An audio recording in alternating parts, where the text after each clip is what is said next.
Latest technology courses, best infrastructure మరియు అద్భుతమైన placements. Engineering లో మీ best choice Avion institute of engineering and technology, Ibrahimpatnam.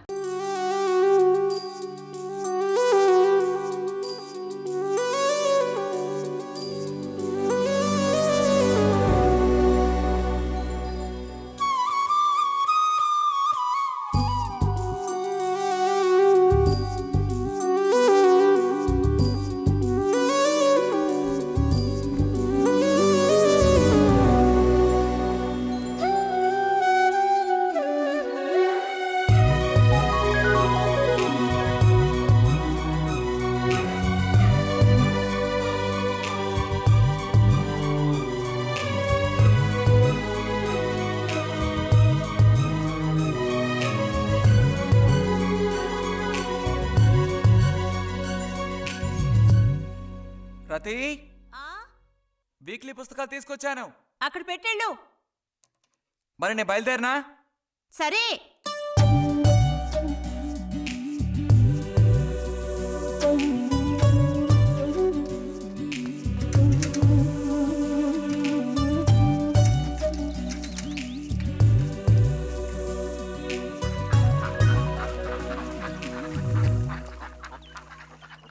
పిలిచిన చోటుకొస్తుంది.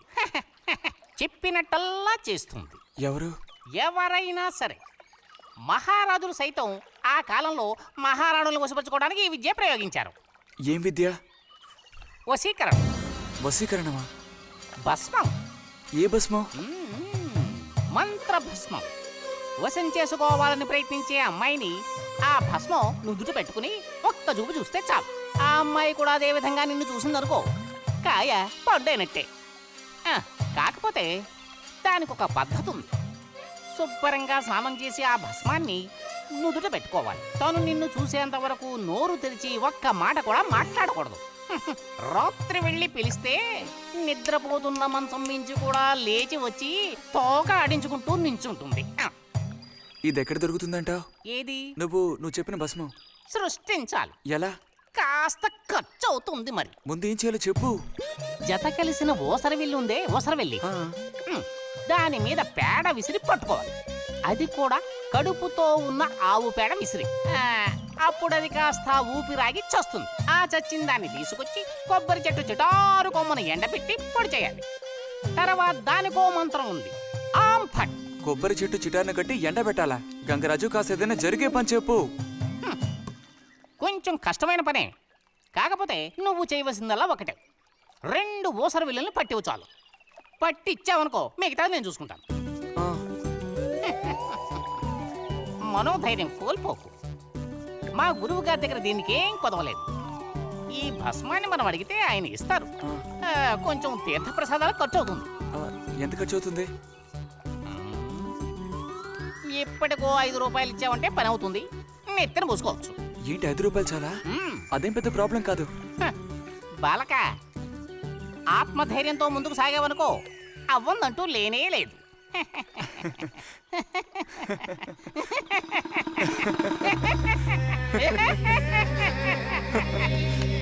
ఓం ఫట్ స్వాహ.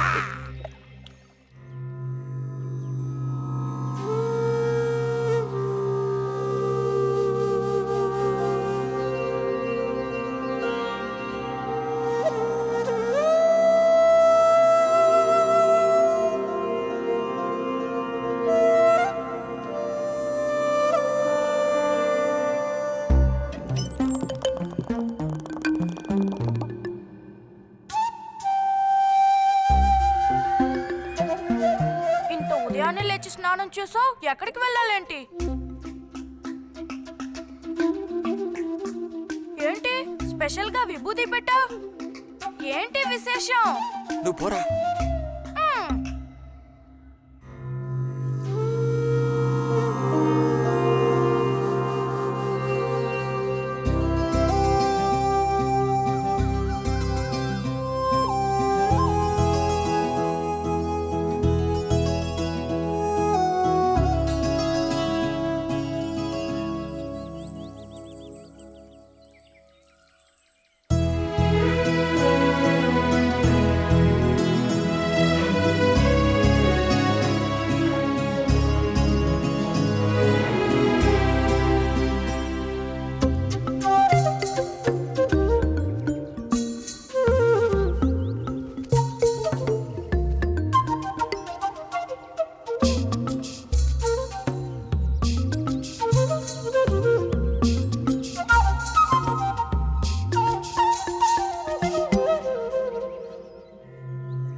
ఏంటి బుజ్జి ఇది?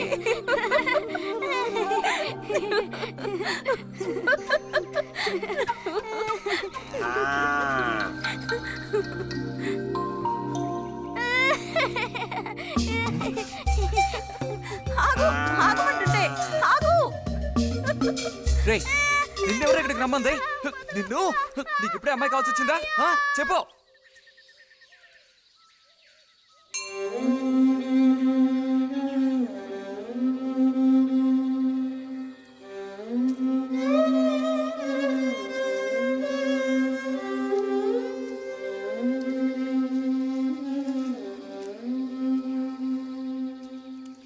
రండి సార్. ఈరోజు లైబ్రరీకి వెళ్ళలేదా? లేదు.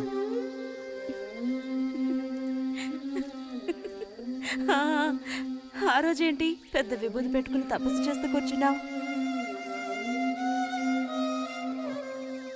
ఆ రోజు అడగాలనుకున్నాను, దేనికోసం తపస్సు చేస్తున్నావా అని. వశీకరించడానికి. ఎవరిని ఎవరిని వశీకరించేసుకోవడానికి? నిన్నిరతే.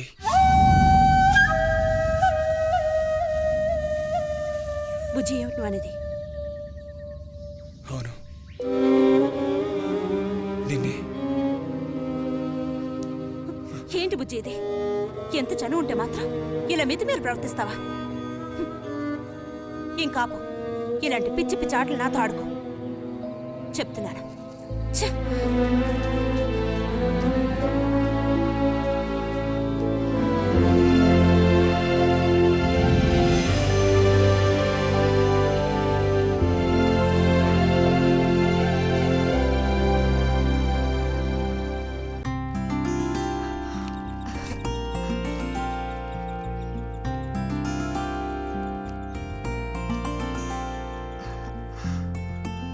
ఎప్పుడొస్తున్నారంట?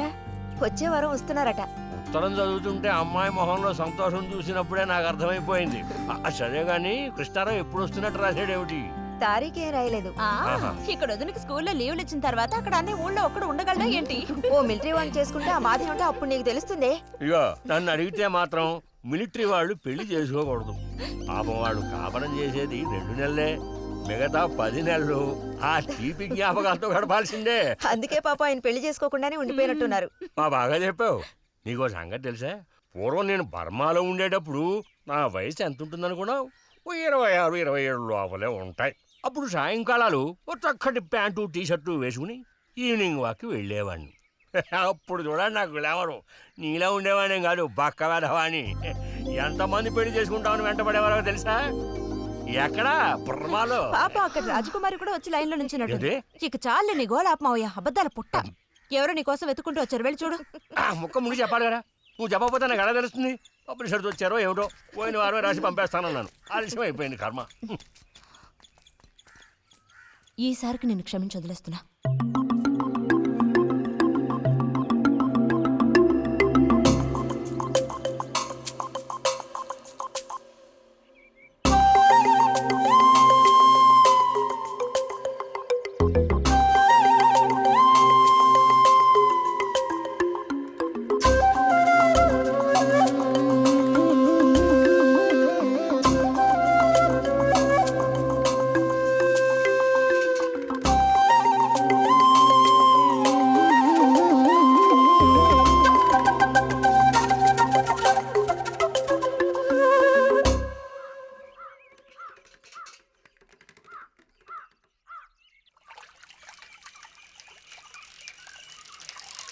బుజ్జి, ఇదిగో ఇక్కడ. బుజ్జి,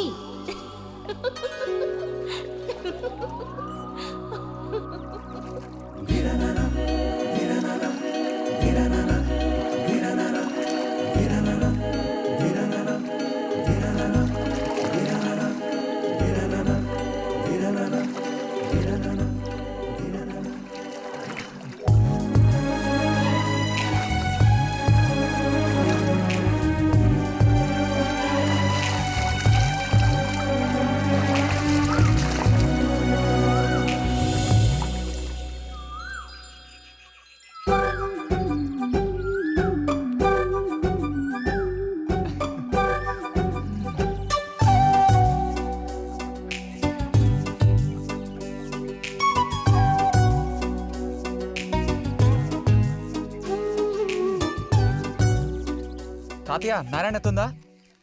ఎవరో బుజ్జా లోపలుండి వెళ్ళు. నారాయణత